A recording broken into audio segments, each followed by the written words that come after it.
Hello everybody and welcome back to the channel. Today's video, as you can tell by the title, is going to be me talking about the books that I have read recently.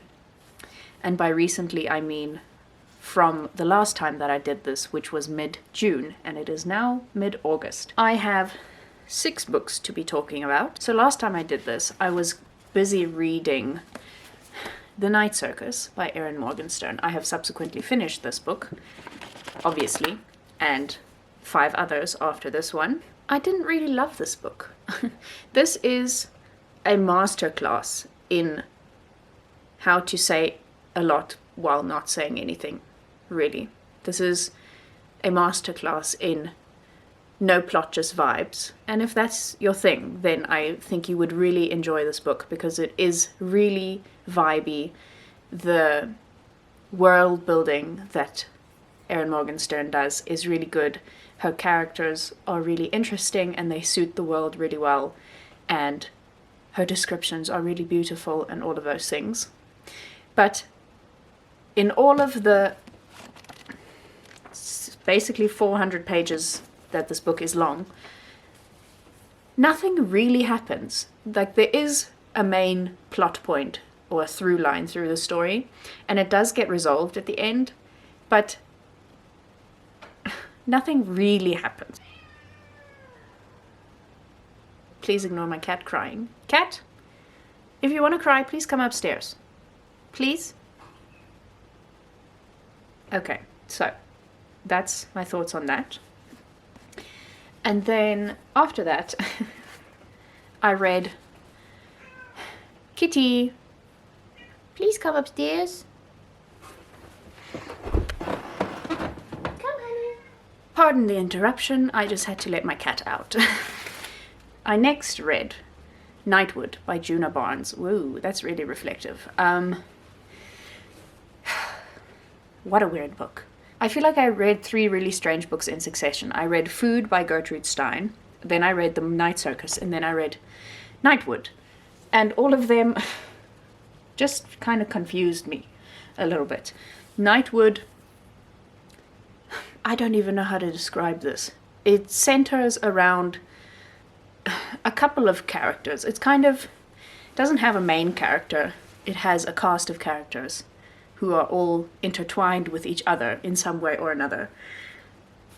But one of the main characters, who is kind of the catalyst for everything that happens in this book, has affairs with several people. So she has her husband, and then she leaves him to run away with a woman, and then she leaves that woman to run away with another woman. She is kind of a little chaos monster in this story, and she kind of causes everybody to lose their minds a little bit without any recourse. Like, nothing bad ever happens to her. Nobody ever stands up to her. Nobody ever says anything to her because they're all so smitten with her that they are just falling, you know, kind of blindly walking to their own demise and their own insanity, but they don't care because they love her so much. And I don't really understand why, because she doesn't seem like a very lovable person. If you're looking for a weird book to read, this is definitely the one for you, but if you don't want to read a weird classic, just don't read this one. Then the next 4 books on this little recent reads list that I have for you, I don't have physical copies of, either because I listened to them on audiobook or because I borrowed the books from the bookshop and have subsequently returned the books to the bookshop. So, after Nightwood, I sped through Maktub by Paolo Coelho. It is a collection of pieces of writing he did when he worked for a magazine, either a magazine or a newspaper, I don't remember which. But it was his kind of column after I think it was after he wrote The Alchemist, he got offered a job position writing kind of similar daily, I think it was a daily column, or it might have been a weekly column, anyway, pieces for this magazine or newspaper. And then this Maktub is a compilation of all of these pieces. And I must say, I didn't love it. And I think it has to do with the format in which I consumed it. I listened to this on audiobook, but I think I would have enjoyed it a lot more if I had read a physical copy of it, because in the audiobook there isn't really a clear end point to one piece and then where the next piece starts. So I was very confused most of the time about where a story ended and where the next story started, because there's no story names, because it's not really stories, it's kind of essays-ish, essay adjacent pieces. There aren't separate chapters in the audiobook itself for every piece. But it was interesting, and I did write down a couple of quotes from it in my notebook, where I wrote down things from books that I like. The next book I read was a physical copy. It is the book I read for my 24-hour reading vlog, which I will link up here for you. It is When the Village Sleeps by Sindiwe Magona. It is set in a South African town, well, not on the outskirts of Cape Town, because it's quite far away from Cape Town. It's at least an hour's drive away from Cape Town, but in that area of South Africa, and it is about a young girl. She's 12, going on 13, when the story begins, who is living in an impoverished situation, and her family doesn't really have the funds or the means to look after itself properly, and her mother, the money that she does get from the government as a children's grant, she uses it for her own personal purposes. She uses it to buy alcohol. She's not using the money for its intended purpose, however little it may be. And so this young girl decides that the only way for her to live a better life would be to get pregnant, and then to deliberately sabotage her pregnancy so that she gives birth to a disabled child, because the grant for disabled children is higher than that for just normal, healthy born children. Her child is kind of the main character of the story, but her child is disabled, but she's also got a special gift. So it's kind of magical realism. I'm not doing a very good job of explaining this to you, but it's a beautifully written book. It's such a heart-warming and heart-wrenching at the same time story. And I would love for as many people to read this book as possible, because it is fantastic. Sindiwe Magona is such a good writer, and I would love for people to read more South African literature. Okay, cool. Thank you for coming to my TED Talk about South African literature. The next book, which I also started in my 24-hour readathon, but I didn't finish it, it was the audiobook of We Play Ourselves by Jen Silverman. And I kind of loved and kind of hated this book in equal measure. Well, no, I did love it a little bit more than I hated it. It is about a young playwright who wins an award for her play, but when the play opens, it gets really bad reviews and she kind of spirals from that. But there's another girl who won the same award as she did, whose play got lauded as the new thing and everything. So she's jealous of this girl, and so she does something bad that she shouldn't have done, and in the aftermath of that she runs away and moves. She lived in New York, and then she runs away and goes to live with her friends in LA, and through that she gets involved in a whole different group of people and she works on a movie, but she starts to realize that everything about this movie is not what it seems. And I'm again not doing a very good job of describing the story to you, but it's in equal measures brilliant and annoying. Annoying because some of the characters in this book, or actually most of the young female characters in this book, are annoying and come across as quite entitled a lot of the time. There's a group of teenagers who feature in this film, or in this, well, they are the subject of the film that is being made throughout the course of the book.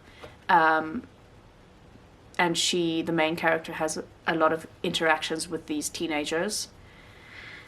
And they are like teenagers. They think they know a lot, even though they don't know very much. The filmmaker who the main character befriends is also really annoying. The main character herself is also really annoying at times.